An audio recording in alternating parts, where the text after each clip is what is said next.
Hey,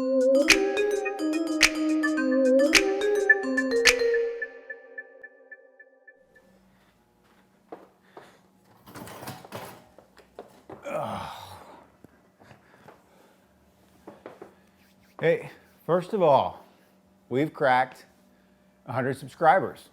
Yeah, man, we're in the triple digits, folks. Might not be 100,000 or even 1,000,000 subs, but unlike a lot of those channels. But hey, then again, we're not trying to be like everyone else, right? So, with that said, we're just going to keep plowing away and doing what we do, baby, and just try to break every common sense rule that we know of and piece of advice that we get. So, speaking of advice, if there's one thing that car people have, it's like they have an opinion on everything.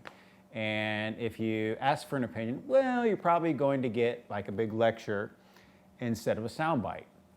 And I bring this up because I've been on the car forums and Facebook groups and car clubs, been involved with those for like well over a decade, probably as far back as when I had my 944 Turbo.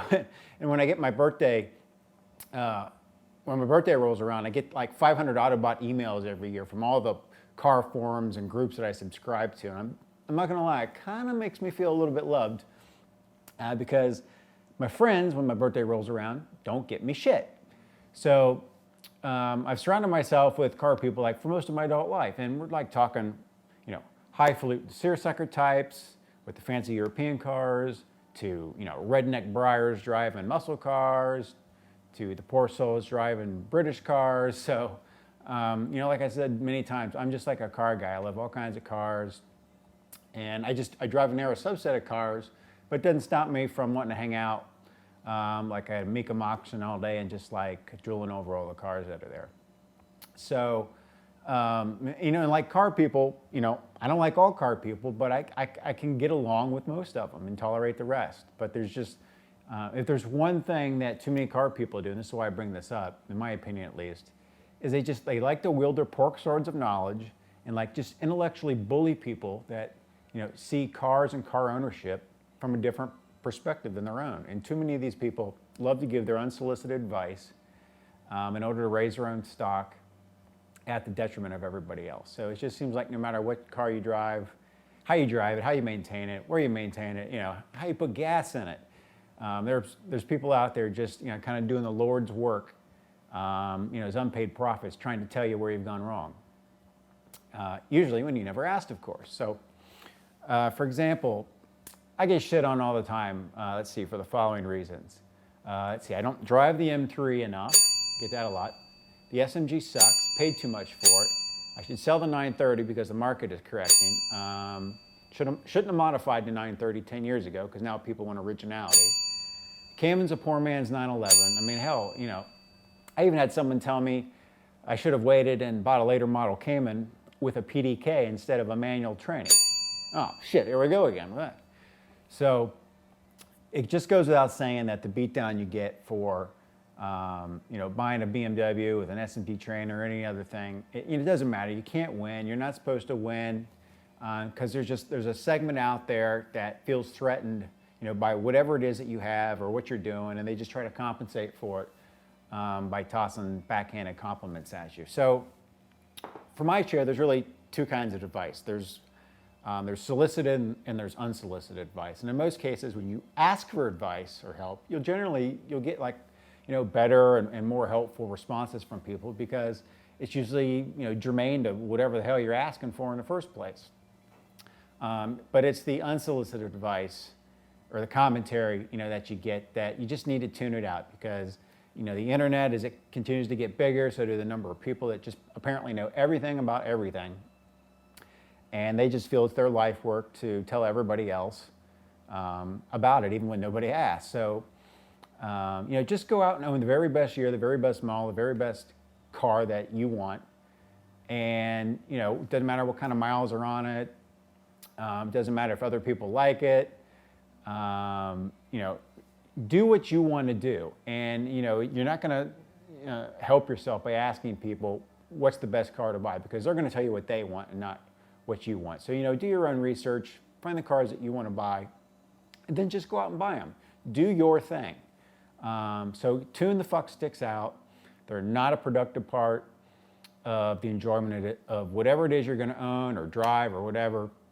And that's the other thing. I mean, these twat heads will even tell you, like, you know, if you're dreaming about owning the wrong car, they'll tell you you're wrong. I mean, Jesus, you know, it's like the thought police out there. So the message here is, the bottom line is, you know, this channel is a safe space. We're going to cultivate it that way. Own and drive what you want. The critics, they're not worth 1 second of your time, to be honest. I mean, we all have different tastes, different budgets, lifestyles. You know, everything's different. And that creates like just a whole different set of possibilities for everybody. We're all different. So you don't need to apologize for whatever it is and what kind of car checks your boxes. So, and there's people out there, you know, that belong to clubs that, you know, they drive AMC Pacers and that's their entire livelihood, okay? I mean, I have no earthly desire to drive an AMC Pacer. But what does that make me a better person by not wanting to drive a Pacer? It doesn't matter. I mean, if that person gets an equal enjoyment out of driving that type of car, they belong to the local chapter of the AMC Pacer Club, hey, you know, that's fine by me. I'd rather hang out with someone like that who enjoys every ounce of their car than a douchebag who owns a Porsche or Ferrari and just wants to brag about how much they paid for it to everybody. So if you want an old Beetle, buy an old Beetle. If you want a BMW, buy a BMW. If you want a 65 Mustang and you want to live the muscle car lifestyle, then, you know, that's your thing. Go ahead and rock it out. You know, the gory details are for you to decide and live with, because you're the one that's throwing out the hard-earned cabbage to pay for it. When someone else pays for your car, then they've kind of earned the editorial license to tell you everything wrong with it. But until then, piss on them, okay? The car world is big enough for everybody. And, you know, I can tell you this, there's an unlimited tolerance in this channel for anything and everything. Doesn't matter how much it costs. Doesn't matter how many miles it has or how many rock chips it has, how many ribbons it may have won at a show or maybe hasn't won. If it adds value to your life, then it's the right car for you. Doesn't mean you might not want something better in the future. That's okay. But not everyone can, you know, clear the bases on their first swing of the bat either. It's okay to start out small and inexpensive and be humble with it at the very beginning. I did it that way. That's fine. You're not any more or less of a car fanatic because you don't have a Maserati in the garage. So I just wanted to kind of put that out there in the ether so it's out in the universe. So anyone listening that might have any reservations about buying a car for the right or wrong reasons will understand that really the only good reason to buy a specific car is if it meets your approval. That's it. Whether others are going to approve is not your concern, and it really shouldn't be their concern, to be quite honest. Yeah, I mean, every car has its pluses and minuses, and we've all got a different sliding scale on what our tolerance is for those kind of things. But, you know, what makes the hobby fun is it's diverse, and we got a different eclectic group of people looking for different cars. So to the punters out there that make you feel second class or take away our fun, fuck them. So there you go. That's my little fatwa for the week. Tell me what you think in the comments. Did it make any sense? If you have your own opinions or anecdotes, I'd like to hear them. I do try to read the comments and respond to them as time allows. So if you like this video, how about hitting the like button? If you haven't subscribed already, consider joining, like the others have, and have gone against their better judgment, that have subscribed to this channel on the fleeting hope that things are going to get better. I can't guarantee that.